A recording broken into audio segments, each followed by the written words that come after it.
Welcome to Pindar Poetry. We hope you learned something new. You start by making the master deck authoritative. This sets tempo and grid for the other player. Plug in USB or enable Pro DJ link, then load tracks with clear beat grids so the system can align beats. Press sync on the master deck to engage tempo matching. You do this now to avoid drift. Once done, glance at the BPM display and phase indicator to confirm alignment. Make sure the master's tempo is stable before moving forward, because the slave decks will lock to that reference. Now you refine the locked tempo so tracks play musically together. You use the jog wheel or pitch bend to correct small phase errors. These tiny nudges align downbeats without breaking sync.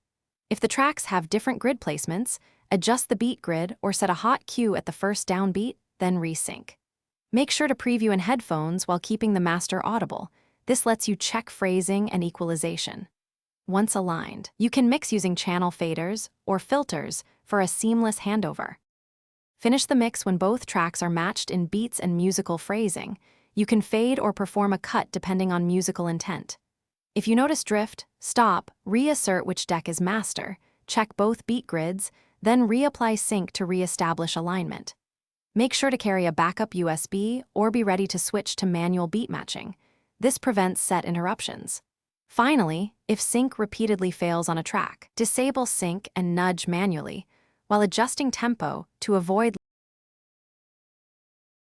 Thanks for watching. Consider subscribing if we helped you.